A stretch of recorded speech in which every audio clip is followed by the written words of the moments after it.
Hello my friends, and welcome to another video. So I'm in Seattle today and I'm unloading some flour. Not like flowers, but like flour that you make bread out of. While I'm sitting here, you may notice the truck will start shaking. That's because the forklifts are going in and out.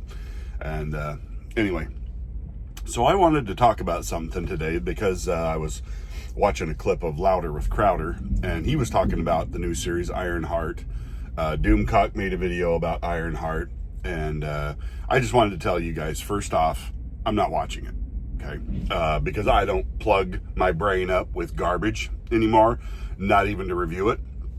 So I watched some trailers for it, and then I've watched a few reviews on it, and they've shown clips and stuff like that. So I've got an overall feel for what IronHeart is. And I mean, I know what the comics were. And so I wanted to talk about this, but in a broader context of what happens to black characters in comic books and movies and different things. Because I had the same problem with this and the way that Disney's portraying Ironheart as I did with Cyborg in Zack Snyder's DC universe. I mean, I can't remember if that's what that guy's called. That's just, I remember, the black cyborg guy.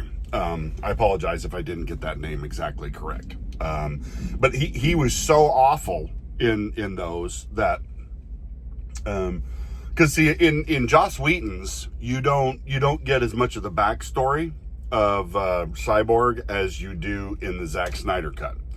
And in the Zack Snyder cut, you get a deeper dive into Cyborg's background, which is actually a terrible thing. He actually comes off better looking in the Joss Whedon cut than he did in the Zack Snyder cut. And the same thing happens to Riri Williams in this, where these black characters are brought in, they cheat, they do bad things, they cheat, they steal, they do all these terrible things, and for some reason in the story it becomes justified theft. Because they're being kept down by the man, they can steal and cheat and lie and scheme. And I mean, in Cyborg's case, he helps a girl cheat because she's having family troubles at home. And the mother comes in and defends him. My child is this thing. He's a good kid. He's trying to help a girl who's in trouble. It's just like, if she was in trouble, she should have gone to the dean. She should have gone to them and made them aware of her family was in trouble. There were problems at home, and she needed maybe take a break and then come back. But cheating is not justified because you're having trouble at home. I'm sorry, cheating is not justifiable, ever. Say this girl, and I don't remember what the girl was going into, but say this girl's going into medicine or engineering or whatever, and he helps her cheat on these tests that helps her get in and get the degree. And then she goes out into the real world and kills somebody, either by building a bridge that doesn't stay structurally sound because she never really learned how to do the math that's necessary to do that, or she kills somebody because she cheated in chemistry and didn't realize that this drug was going to interact with this drug inside this person's system, and they were going to die. So, I mean, there are real world consequences to cheating in these. Now, if she's a women's studies major and she cheated in one of her classes, well, who cares? Because nobody's life is ever going to depend on that. Okay, so it's different. But I mean, still, cheating is cheating. You don't cheat and then get rewarded for it. And then Cyborg goes on to later steal money out of banks and give it to people. Now, you know, back in the day, like Robin Hood, like stealing from crooks, you know, that's one thing. But like he was stealing from banks, which if you steal from a bank, you're stealing from people who put money into that bank. You're not stealing from the bank. You're stealing from every person who's got a savings account, a checking account. And it doesn't matter whether you went into, you know, anyway, they're lauded as these hero characters. And the same thing with this Riri Williams. The story is apparently she goes in and she's screwed up several times. They kick her out of MIT. She's got a scholarship program from Tony Stark, or from Stark Industries. And so she's in school because of a rich white guy that gave money to allow her to come into this program. She does terrible things. She says, I can't get enough money to make my program work. And so basically, she's trying to copy Iron Man, which that's not innovation. That's not creation. That's copying. You know, it's like, I mean, maybe you can take Tony Stark's suit and make it better.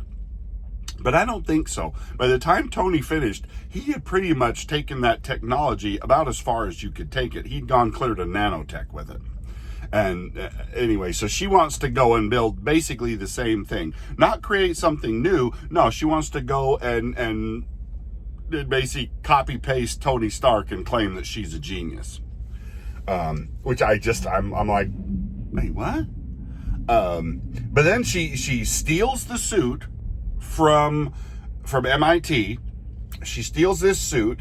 She goes and gets involved with criminals so that she can make money. So she can get money, so that she can build what she wants to. She can be Mrs. Super Creative Genius like she already is. And I just think, what? So you go break the law to get money because that justifies what you're doing I mean, why didn't you just go sell drugs? I mean, why didn't you just go sell drugs? Why didn't you just go commit assassinations for foreign governments and stuff like that? That'll get you money. I mean, that justifies what you're doing, right? And I just think, I don't understand why black people aren't upset about this. That, like, they're, and in the trailers and stuff for this Ironheart, they're playing the just the worst kind of rap music out there.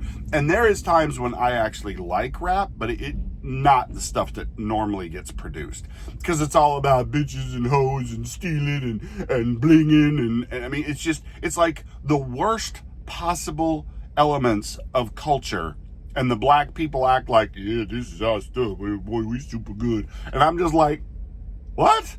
No, don't applaud that. Like calling women bitches and hoes and you know, I mean, every vice, horrific action and terrible thing that you can do gets lauded as this great and wonderful thing in black culture now. And I just think, how sad is that? That this is what you guys have chosen to stake your culture to. Because the black culture didn't used to be known for that kind of stuff. The black culture used to be known for gospel singing, for strong families. You know, back in the 50s and the 30s and and 70s and stuff. I mean, the black family was stronger than the white family. They were more entrepreneurial and stuff than a lot of white people were. I mean, the destruction of the black race and black culture in America has just been so tragic, and to the point now where everything wicked and evil is lauded by their culture.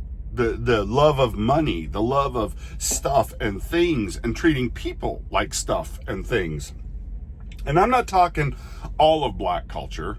I'm talking mainly predominant pop culture, or entertainment type culture. It is something not to be envied or copied or wanted. It is not good stuff, and it's being pushed into entertainment. And I think it makes black people look terrible. That they make every black person look like a cheat and a thief and a scum. And then they try and pretend that, those things, those are heroic things. And it's like, people who aren't retarded are going to look at that and go, nope. And it just, I don't get it. Does anybody feel this way? Like, all of the wrong things are being pushed forward as black culture are the worst possible elements of the black culture?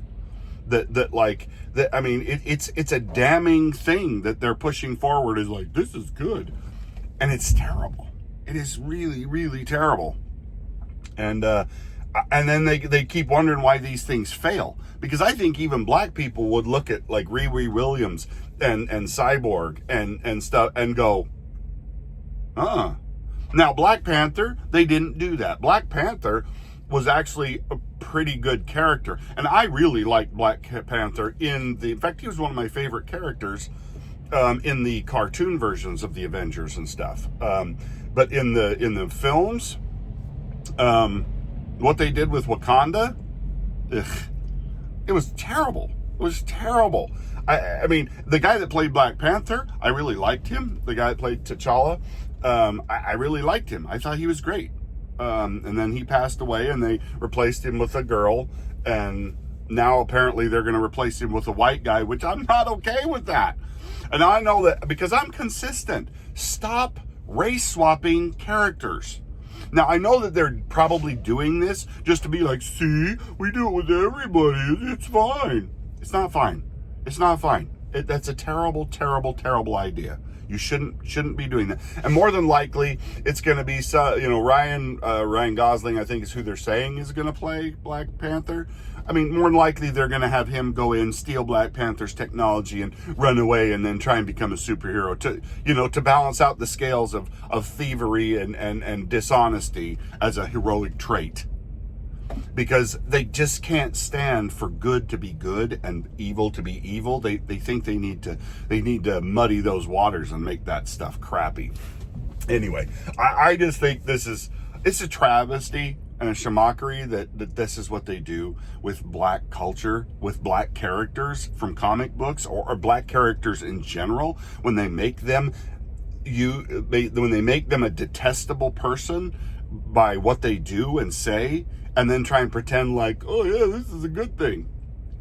If you're black and you watch this video, please let me know what you think. Are you tired of Hollywood trying to make the worst things that black people do seem heroic? I would be disgusted if they were doing that with white people. I don't like it when they try and portray wickedness as goodness, no matter whose race or whoever's doing it. I think that's a terrible idea. Anyway, let me know what you guys think in the comments. Thanks for watching, and we'll talk to you guys next time. Bye now.